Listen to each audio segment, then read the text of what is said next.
এদিকে অশোক মনে মনে বলল, কাল রবিবার, ছুটি আছে। সকালে বুড়িমার বাড়ি গিয়ে মাটি খুঁড়ে দেখব কত টাকা আছে।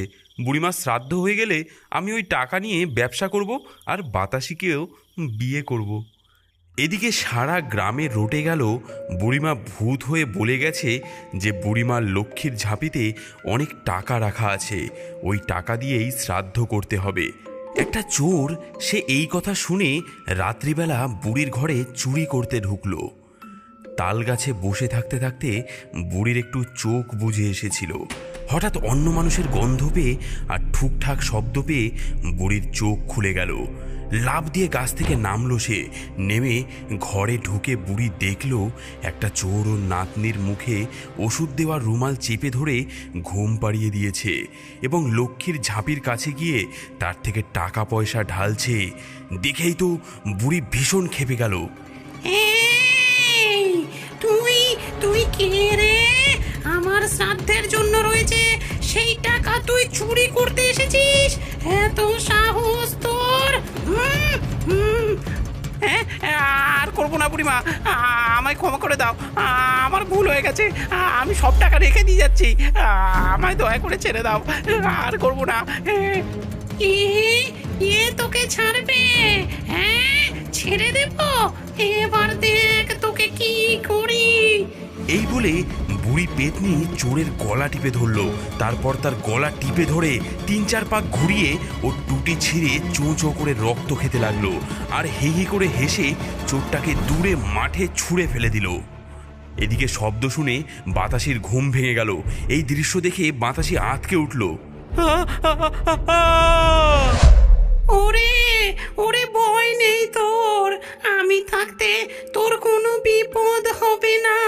একটা চোর ঢুকেছিল, আমি তাকে উচিত শিক্ষা দিয়েছি। ওকে দেখলে আর কোনো চোরের এই ঘরে ঢোকার সাহস হবে না। তুই এখন নিশ্চিন্তে ঘুমিয়ে পড়। আমি আমি ওই তাল গাছে আছি। তোর কোনো ভয় নেই, কেউ তোর কোনো ক্ষতি করতে পারবে না। পরের দিন সকালে অশোক বুড়ির ঘরে এসে গত রাতে বুড়িমা তাকে যা যা বলে গেছে সব কথা বাতাসিকে জানালো। বাতাসি বলল, হ্যাঁ জানি, দিদা আমাকেও স্বপ্নে সব বলেছে। অশোক মেঝে ঘুরতে লাগলো। মাটি থেকে বড় একটা বাক্স পাওয়া গেল। সেই বাক্সে অনেক টাকা পয়সা গয়না রাখা ছিল। অশোক আর বাতাসি দুজনে অবাক হয়ে গেল। দুজনেই খুব খুশি।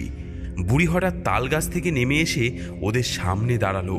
তারপর বলল, ওরে, এই টাকা পয়সাগুলো কষ্ট করে রেখে দিয়েছিলাম।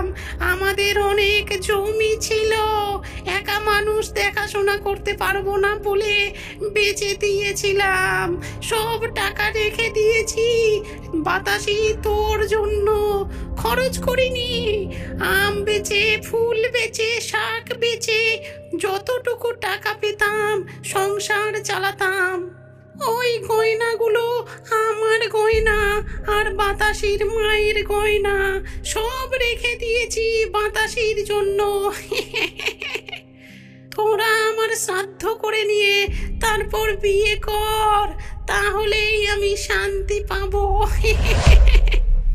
বুড়ির কথা মতো ঠাকুরমশাই ডেকে বুড়ির শ্রাদ্ধ করা হলো। তারপর ভালো দিন দেখে বাতাসির সাথে অশোকের বিয়ে হয়ে গেল। বাতাসি, আমি ভাবছি কারখানার কাজটা ছেড়ে দিয়ে আমি ব্যবসা শুরু করব। বেশ তো, এ তো খুব ভালো কথা। তাহলে তুমি ব্যবসা শুরু করো, দিদা আমাদের ঠিক আশীর্বাদ করবে, দেখো।